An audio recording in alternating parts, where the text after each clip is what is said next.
अस्सलाम वालेकुम। मैं हूँ कमल और आप देख रहे हैं अपना यूट्यूब चैनल के be positive convo. My dear listeners, उम्मीद करती हूँ कि आप और आपकी फैमिलीज़ बिल्कुल खैरियत से होंगी। जनाब, आज हम बात करेंगे कि हमें अपनी कमियों को जानना कितना ज़रूरी है। तो स्टार्ट करते हैं। वो बुढ़ापे की मंजिल में था, मगर उसने शादी नहीं की थी, इसलिए कि उसको एक आइडियल रफ़ीका हयात की तलाश थी। लोगों ने पूछा, क्या आपको ज़िंदगी भर कोई ऐसी खातून नहीं मिली जो आइडियल रफ़ीका हयात बन सके? उसने जवाब दिया, एक खातून ऐसी मिली थी, मगर मुश्किल ये थी कि वो भी अपने लिए एक आइडियल शोहर तलाश कर रही थी। मगर मुश्किल ये थी कि वो भी अपने लिए एक आइडियल शोहर तलाश कर रही थी, और बदकिस्मती से मैं उसके मेयार पर पूरा ना उतर सका। लोग आमतौर पर दूसरों की कमियों को जानने के माहिर होते हैं, इसलिए उनका किसी से निभाह नहीं हो पाता। अगर आदमी अगर हम अपनी कमियों को जान लें तो इसको अगर इंसान अपनी कमियों को जान ले तो उसको मालूम होगा कि वो भी इसी बशरी मकाम पर है जहाँ वो दूसरे को खड़ा हुआ पाता है। अपनी कमियों का एहसास इंसान के अंदर तवाज़े और इत्तेहाद का जज्बा पैदा करता है। उसके बरक्स अगर वो सिर्फ दूसरों की कमियों को जानता हो तो उसके अंदर घुमंड पैदा हो जाता है और किसी से निभाह करना उसके लिए बहुत मुश्किल हो जाता है। तो माय डियर लिसनर्स, अगर आप नफ्सियात का मतालिया करें तो आपको पता चलेगा कि किसी भी इंसान में सारी खसूसियात जमा नहीं हो सकती।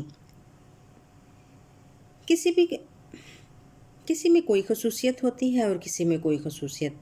फिर जिस शख्स में कोई एक खसूसियत होती है तो इसके अंदर उसी निस्बत से कुछ और खसूसियात पैदा हो जाती हैं, जो गोया उस खसूसियत का ज़िमनी नतीजा होती हैं।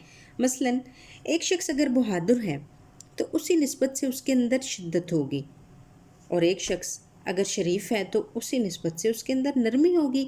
एक शख्स हसास है तो उसी निस्बत से उसके अंदर गुस्सा होगा, और एक शख्स ज़हीन है तो उसी निस्बत से उसके अंदर तनकीदी मादा होगा, और एक शख्स अमली सलाहियत ज़्यादा रखता है तो उसी निस्बत से उसके अंदर फ़िक्री इस्तेदाद कम होगी, वगैरह वगैरह कम होगी, वगैरह वगैरह।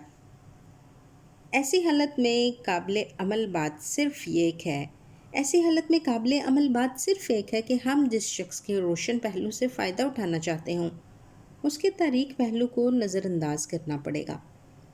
यही वाहिद तदबीर है जिससे हम किसी की सलाहियतों को अपने लिए कारआमद बना सकते हैं। मियाँ बीवी के ताल्लुकात हों या मालिक और मुलाजिम के ताल्लुकात, या दुकानदार और शिरकतदार के या दुकानदार और शिरकतदार के ताल्लुकात, हर जगह इसी असूल को सामने रखने की ज़रूरत है। अगर हम फूल लेना है तो हमको अगर हमें फूल लेना है तो हमको कांटों को भी बर्दाश्त करना होगा। जिसके अंदर कांटे की बर्दाश्त ना हो, उसके लिए इस दुनिया में फूल का मालिक बनना बहुत मुश्किल है। जिसके अंदर कांटे की बर्दाश्त ना हो, उसके लिए इस दुनिया में फूल का मालिक बनना भी मुकद्दर नहीं। माय डियर लिसनर्स, ये एक हकीकत है कि तन्हा आदमी कोई बड़ा काम नहीं कर सकता। बड़ा काम करने के लिए ज़रूरी है कि मतलूबा काम की पुश्त पर कई आदमियों की सलाहियतें हों। इसी ज़रूरत ने मुश्तरक सरमाया की कंपनियों का तसव्वुर पैदा किया है। लेकिन कई इंसानों का मिलकर किसी मकसद की तकमील के लिए जद्दोजहद करना सिर्फ उस वक्त मुमकिन है जद्दोजहद करना उसी वक्त मुमकिन है जबकि उसके अफराद में सब्र और वुसअत ज़र्फ़ जबकि इसके अफराद में सब्र और वुसअत ज़र्फ़ का मादा हो। वो एक दूसरे को बर्दाश्त करें, वो छोटी छोटी बातों पर एक दूसरे से ना उलझें, और नाखुशगवार बातों को याद रखने की बजाय नाखुशगवार बातों को भुलाने की कोशिश करें। मेयार पसंदी बहुत अच्छी चीज़ है, मगर जब मेयार का हसूल मुमकिन ना हो तो हकीकत पसंदी सबसे बेहतर तरीके अमल होता है।